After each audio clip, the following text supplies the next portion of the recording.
नमस्कार विद्यार्थी मित्रांनो, सुगंधी सृष्टी या पाठात पुन्हा एकदा तुमचे स्वागत। आज आपण बालभारती पाठ्यपुस्तकातील धडा क्रमांक 10 अभ्यासणार आहोत। या पाठाचा हा सेशन क्रमांक 3 आहे। या भागामध्ये आपण पाठाचा उर्वरित भाग अभ्यासणार आहोत आणि त्यानंतर पाठाच्या खालील स्वाध्याय पाहणार आहोत। चला तर मग सुरुवातीला आपण पाठाचा उर्वरित परिच्छेद जाणून घेऊया की लेखक आपल्याला अजून कोणकोणत्या फुलांचं वर्णन या पाठामध्ये करून सांगणार आहेत। आतापर्यंत आपण पाठामध्ये पाहिलं की लेखकाने विविध फुलांचं वर्णन केलेलं आहे। सुरुवातीला त्यांनी मोगऱ्याचे फूल, नंतर निशिगंधाच्या फुलाचं वर्णन केलं आणि त्यानंतर गुलाबाच्या फुलाचं वर्णन केलं। आता पुढे ते कोणत्या फुलांचं वर्णन करत आहेत हे आपण प्रत्यक्ष पाठाच्या परिच्छेदांमधून पाहूया। लेखक म्हणतात की सायलीची वेल एकदा आळे करून लावली की मग त्याच्याकडे फारसे लक्ष नाही दिले तरी चालते।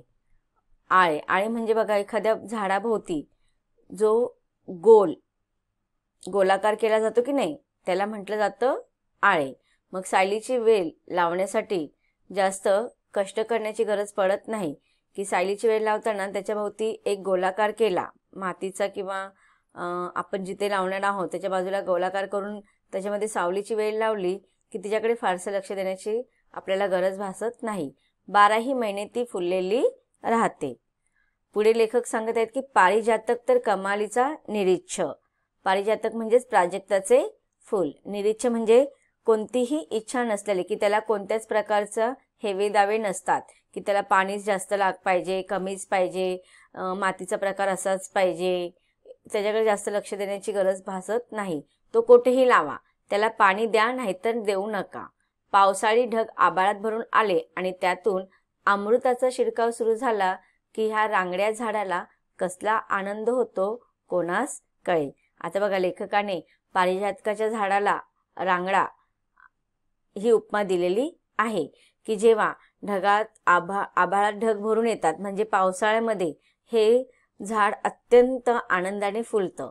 अमृताचा शिडकाव म्हणजे पावसाच्या पाण्याला इथे अमृताचा शिडकाव म्हटलेला आहे की जेव्हा आभाळामध्ये ढग भरून येतात आणि पावसाच्या पाण्याचा वर्षाव होतो तो वर्षावामध्ये जेव्हा अमृताचा शिडकाव होतो तर हा पारिजातक रूपी रांगड्या झाडाला कसला अत्यंत आनंद होतो आणि तो अत्यंत उत्साहाने फुलतो। त्याच्या पांढुरक्या गांढाळ अंगोपांगातून हिरवे रोमांच फुटतात। म्हणजे बघा, गाठी असतात की नाही झाडाला आपण पाहतो, तर त्या जिथे जिथे त्या गाठी असतात तिथे तिथे त्याचे हिरवे झाडाचे पालवी फुटतात, म्हणजेच अंगोपांगातून हिरवे रोमांच फुटतात अगदी बुंद्यापासून शेंड्यापर्यंत। आणि मग त्याला सुगंधांची झुमरे लटकतात। झुंबर म्हणजे आपण पाहतो की नाही दिव्यांची घरामध्ये लावलं जातं की नाही झुंबर दिव्यांचं, किंवा मग दिवाळीला वगैरे आपण जी रोषणाई करतो ते लाईटीची झुंबर असते। तसंच मग लेखक सांगतात की बुंध्यापासून की झाडाच्या बुंध्यापासून तर झाडाच्या शेंड्यापर्यंत ही त्या झाडाच्या प्रत्येक अंगावरती, म्हणजेच मग झाडाची फांदी असू दे, पानाजवळ असू दे, कुठेही ते आपल्याला फुललेलं दिसतं आणि जणू असं वाटतं की सुगंधाची झुमरेच लटकत आहेत त्या झाडाला। सकाळी पारिजातका खालून जाणे म्हणजे पुण्य पावन भूमीवरून जाण्यासारखेच निदान मला तरी वाटते। मग बघा, आता लेखकाने इथे वर्णन करताना प्राजक्ताच्या झाडाचं वर्णन करताना सांगितलेलं आहे की जेव्हा सकाळच्या वेळेला काय होतं, त्या झाडाखाली त्या झाडाचे भरपूर फुलं त्या झाडाखाली पडलेली असतात आणि असं वाटतं की जसं काही ते फुलं आहेत ना त्या जमिनीवरती आंथरलेली आहेत एवढा त्यांनी शिडकाव केलेला असतो। आणि जेव्हा त्या पारिजातकाच्या झाडाखालून आपण जातो तर त्या झाडांचं फुलं सारखी खाली पडत असतात जमिनीवरती आणि मग आपण जाताना असं वाटतं की ते आपल्या अंगावरनं पडत आहेत। आणि म्हणून लेखक सांगतात की सकाळी पारिजातकाच्या खालून जाणे म्हणजेच पुण्यपावन भूमीवरून जाण्यासारखे लेखक इथे कल्पना करत आहेत। आता लेखक पुढे म्हणतात की पाऊल टेकावे तरी कोठे, साऱ्या भूमीवर त्या वृक्षराजाची उदारता अंतरलेली असते ना। आता जर तुम्ही पारिजातकाच्या किंवा प्राजक्ताच्या झाडाच्या खाली जर गेलात ना, तर तुम्हाला तिथे जमीन अशी पाहायलाच मिळणार नाही, की एवढं तिथे सगळीकडे ते फुलं पसरलेली असतात त्या झाडाच्या खाली. त्यामुळे कुठे पाऊल टाकावं हा प्रश्न पडतो, कारण की फुलांवरती आपली फुलं अगदी नाजूक असतात की नाही, आणि त्या फुलांवरती पाय ठेवायचं म्हटल्यावरती आपल्याला ते आवडेल का? नाही. पण जेव्हा आपण त्या झाडाखाली जातो, सगळ्या ठिकाणी ती फुलं पसरलेली असल्या कारणाने त्या फुलांखाली जमीन पाहायला मिळत नाही. म्हणून लेखक सांगतात की साऱ्या भूमीवर त्या वृक्षराजाची उदारता अंतरलेली असते. कसे ठेवायचे पाऊल. आपले अच्युतराव पटवर्धन बोलण्यात किती मार्मिक आहेत. अच्युतराव पटवर्धन एक सामाजिक कार्यकर्ते किंवा नेते आहेत. त्यांनी फुलांचं वर्णन करताना, या पारिजातकाचं वर्णन करताना म्हटलेले आहे. ते एकदा म्हणाले, द्यावे तर पारिजातकासारखे द्यावे, तो मूठ पुरेपूर उघडून देतो. काही म्हटल्या काही मागे ठेवीत नाही. वा, ह्याला म्हणावे दान. मग म्हणजे बघा, जेव्हा अच्युतराव पटवर्धन हे एक सामाजिक कार्यकर्ता नेता आहेत आणि दान कसे करावे याचं वर्णन करताना त्यांनी दानाची तुलना कोणाबरोबर केलेली आहे, तर पारिजातकाच्या फुलाबरोबर केलेली आहे. की पारिजातक हे फूल गंधाने, रूपाने, आकाराने अत्यंत सुंदर असतं आणि त्याच्याकडे जे काही आहे ना, तर ते पूर्ण ह्या सृष्टीला अर्पण करत असतो. आणि एवढं काय अर्पण करतो की स्वतःसाठी तो काही ठेवतच नाही. म्हणूनच इथे अच्युतराव पटवर्धन यांनी दान कसे करावे किंवा दान कसे असावे याचं वर्णन करताना सांगतात की जर दान द्यायचं असेल तर पारिजातकासारखे द्यावे, मूठ पुरेपूर उघडून द्यावे, काही म्हणजे काहीच आपल्यासाठी ठेवावे नाही. बघा, आता इथे लेखकाने आपल्याला या पाठाच्या माध्यमातून हेच सांगायचा प्रयत्न केलेला आहे की जेव्हा फुलं आपल्यासाठी काही राखून ठेवत नाही, स्वतःसाठी असं काही राखून ठेवत नाही. सुगंध त्यांचा असतो, रूप त्यांचं असतं, रंग त्यांचं असतं, सौंदर्य फुलांचं असतं. पण या सृष्टीला ते स्वतःचा गंधाने, बघा आता जेव्हा वारा वाहतो त्या वाऱ्याबरोबर तो सुगंध पूर्ण सृष्टीमध्ये पसरवत असतो आणि ह्या सृष्टीला प्रसन्न करत असतो की नाही.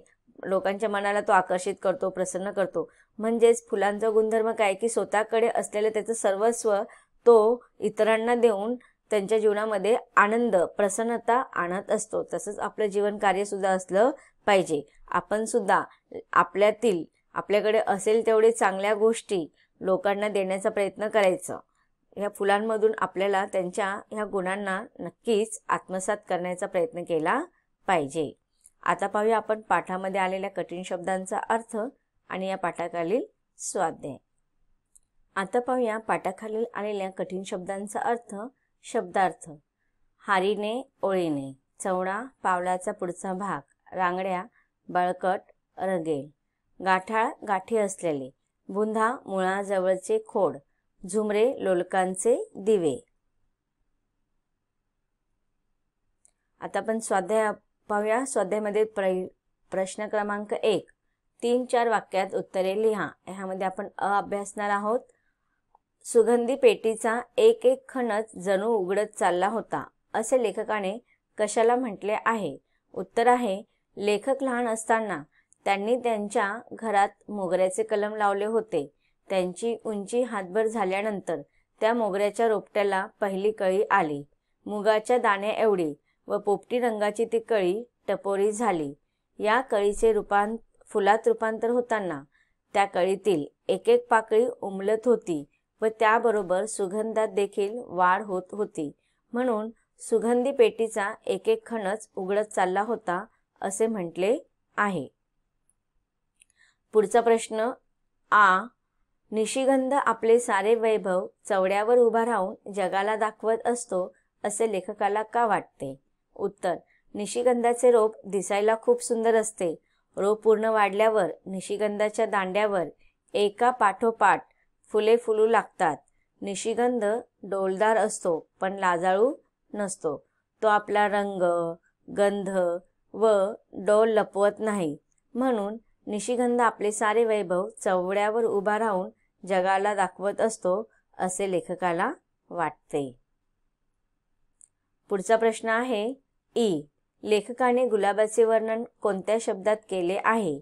उत्तर आहे, गुलाब हे इतर फुलांच्या तुलनेत जरा रुबाबदार असे फूल आहे, कारण गुलाब सोपस्कार करून घेणारे झाड आहे.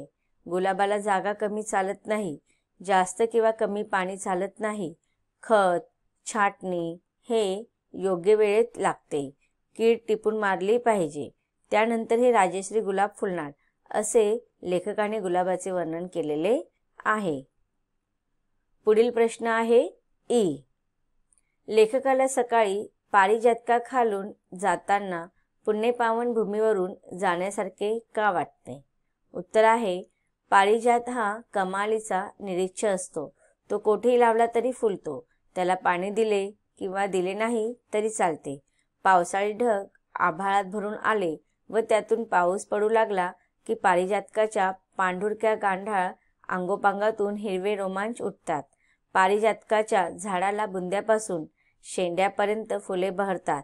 ही फुले झाडाखाली पडतात. जणू त्यांचा सडाच टाकला आहे व त्यावरून चालताना मन प्रसन्न होते. म्हणून सकाळी पारिजातकाखालून जाणे म्हणजे पुण्यपावन भूमीवरून जाण्यासारखे लेखकाला वाटते. प्रश्न क्रमांक 2. तुमच्या शब्दात उत्तरे लिहा. यामध्ये आपण सुरुवातीला हा प्रश्न अभ्यासणार आहोत.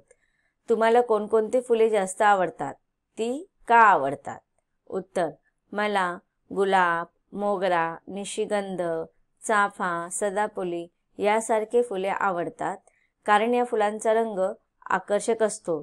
या सर्वांचा सुगंध अतिशय मनमोहक आहे. महत्त्वाचे म्हणजे ही फुले 12ही महिने सहज उपलब्ध होतात. पुढील प्रश्न आहे आ. प्रश्न क्रमांक 2 आपण आ अभ्यासत आहोत. तुमच्या मते फुलांनी माणसाला कोणता अनमोल संदेश दिला आहे? उत्तर: निसर्गामध्ये वेगवेगळ्या रंगांची फुले आहेत. ही फुले आपल्या आकर्षक रंगाने मधमाशी, फुलपाखरे यांना आकर्षित करतात. आपला रस त्यांना प्रदान करतात. सोबतच आपल्या सुगंधाने मानवाला सुद्धा ही फुले आकर्षित करतात आणि सगळीकडे आपला गंध पसरवतात. यातून समर्पणाची व त्यागाची भावना आपल्याला मिळते आणि हा संदेश फुलांनी मानवाला दिलेला आहे. पुढील प्रश्न आहे ई. या पाठात गुलाबाला राजश्री तर निशिगंधाला गुलछडी असे म्हटले आहे. का ते सांगा. उत्तर आहे गुलाबाचे फूल जरा रुबाबदार असते.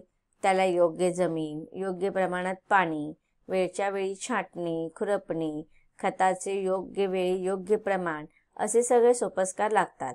त्यानंतर गुलाब उगवते. म्हणून गुलाबाला राजश्री असे म्हटले आहे. निशिगंधाचे रोप पूर्ण वाढल्यावर त्याच्या दांड्यावर एकापाठोपाठ एक फुले फुलू लागतात. हिरव्यागार छडीवर हारीने टोकापर्यंत फुले लागलेली असतात. म्हणून निशिगंधाला गुलछडी म्हटले आहे. आता पुढील प्रश्न आहे शब्दांशी खेळूया किंवा खेळूया शब्दांशी. त्याच्यातील पहिला प्रश्न आहे अ. खालील शब्दांचे समानार्थी शब्द लिहा.